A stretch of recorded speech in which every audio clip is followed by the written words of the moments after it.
Hey guys, so I just finished playing some Call of Duty Warzone and oh my god, the amount of stuff that's going on in that game is just insane. Call of Duty as a franchise has always brought me like the WWE shooter out there, you know, it's so over the top. When you pick up a legendary, there's a guitar riff going on. It's just the stupidest thing. It's like the franchise as a whole is stuck in this 2000s idea of what cool is, and it feels like the Fast and the Furious trailers or something. It's just so over the top all the time. Everything is so in your face. The menu design, it's just so over engineered, you know?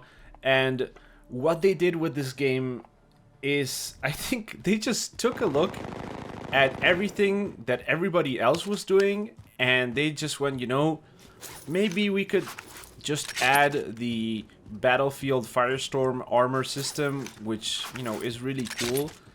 And they were like debating all these ideas and somebody came into the room and just said, you know what, the boss wants everything.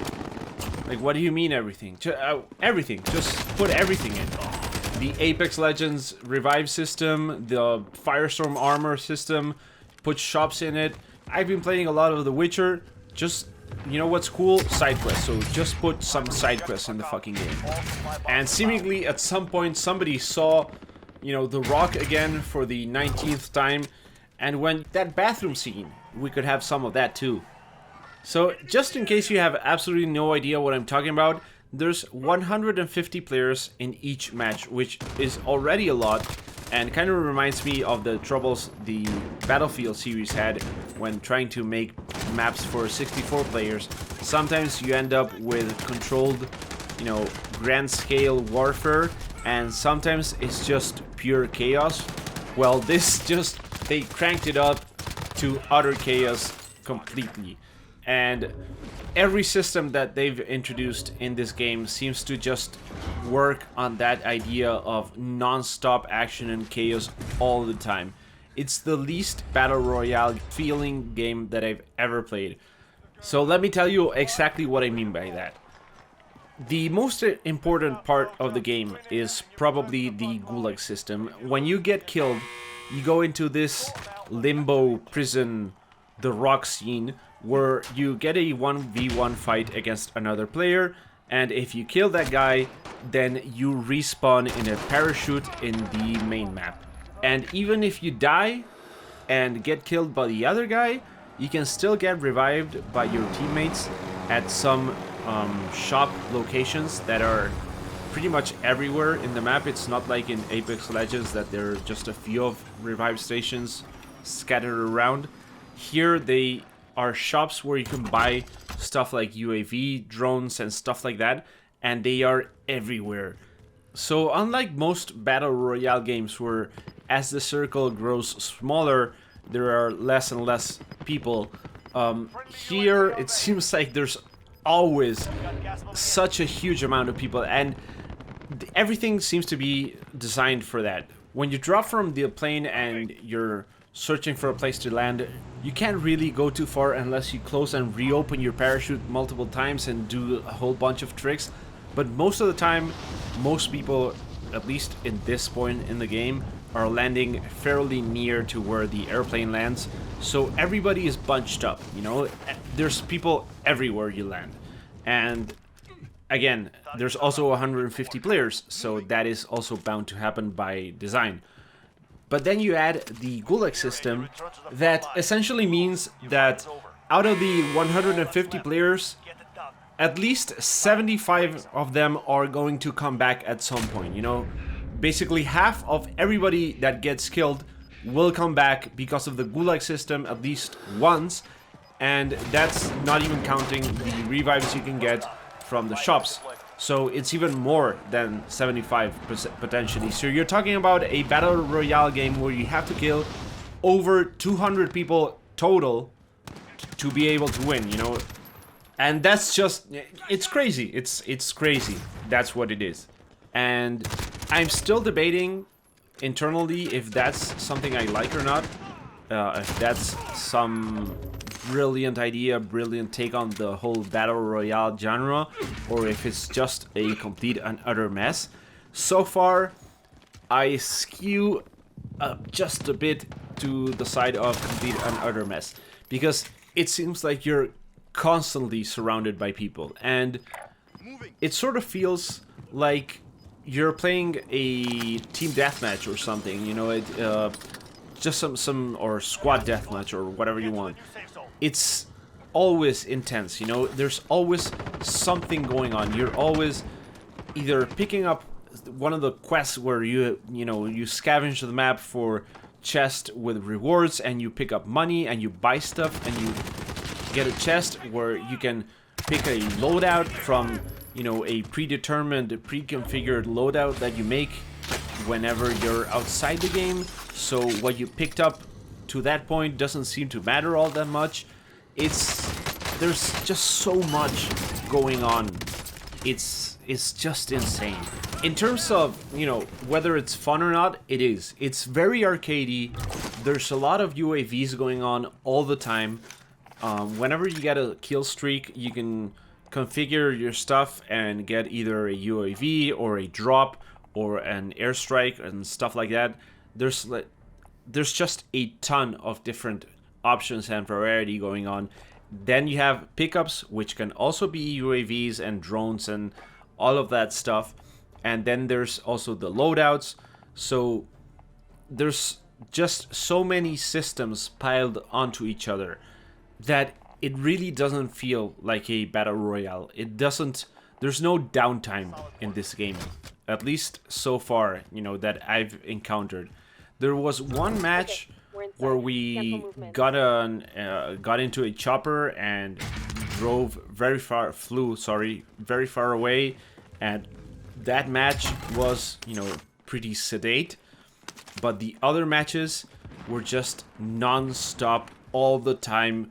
People attacking you attacking people. Whenever you drop a UAV, you're like completely surrounded by other people. It's unbelievable. And it's a very arcadey game, you know, it's not like PUBG, it's not like Firestorm, where location matters a lot, where hearing what's going on and planning your circle and, you know, where you're gonna land and everything. This just seems so completely over the top in every single aspect. And, you know, I might be repeating myself at this point, but the Gulag system, the way it works, even if the circle is pretty tight, chances are there's still like 40 players around you. And that changes the whole experience that we're used to in a game like this. Now, I'm not a Call of Duty fan, I'm a Battlefield guy, and the last time I really got into a Call of Duty game was in the original Modern Warfare, so the movement and the gunplay, to me, it feels kind of odd, but that's probably because I'm just not used to it. I know that a lot of people like it. It's not my preferred style of game. I much rather like the way Battlefield plays than Call of Duty. And, you know, the guns, the amount of screen shaking that it is going on whenever you shoot or get shot, it's basically, you know, whoever spots and fires first is gonna get the kill. And that's been the way in Call of Duty games since like forever. And that's the way it seemingly is here. Obviously, there's differences. You get different tiers of weapons in the drops and in the pickups that you get in the game. So you get either common weapons or rare or legendary and stuff like that, and they seem to do more or less damage. And that's also another concern I have, because the Battle Pass has legendary weapons which come equipped with, you know, better sights or the muzzle brake and extended magazines and stuff like that. And you can only get some of them if you buy the Battle Pass. So there are some concerns that, you know, it's gonna be some sort of pay-to-win scenario going on. Already the people that have bought the original game have a leg up on you because they have access to more unlocked stuff than you do originally when you start playing the game. So, you know, that's not great. And the Battle Pass situation, I think we'll have to wait and see, but given the way Activision has been around Call of Duty games in the past few years, there is almost no doubt in my mind that people that buy the Battle Pass and that have bought the main Modern Warfare game will have some sort of advantage. Maybe not a massive one, maybe not game-breaking, but it's almost certain at this point, looking at that stuff, that people that buy the Battle Pass are gonna get better stuff in the long run, especially if they play a lot of this game. And we'll just have to see how that pans out. So far, it's a free-to-play game. It's a fun game. There's no doubt about it. I don't know how much I'm gonna play it. Probably not a lot. It's not my favorite style of game. The movement feels awkward to me. The way the character moves, the way the shooting works, it's all very arcadey. Again, this is a Call of Duty game. I'm not a big fan of Call of Duty games. I never have. So if you like Call of Duty games, then this is probably just gonna blow your mind. In terms of the Gulag system and the other options that are in the game for you to get a revive and stuff, I think personally I don't like the fact that if I kill somebody, he can just, you know, fight his way back to life. That's...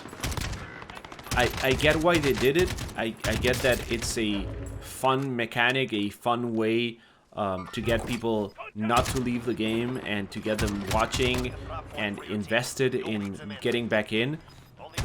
And I get that, but it's just one step too far. If it were just the Gulag system, or just the paid revives that you get in the little shop stations, I think I would be okay with that. But as it is, it adds a lot of chaos. It adds way too many people in the last stages of the circle, and it never does feel like there's never tension from lack of action in this game. Tension comes from action.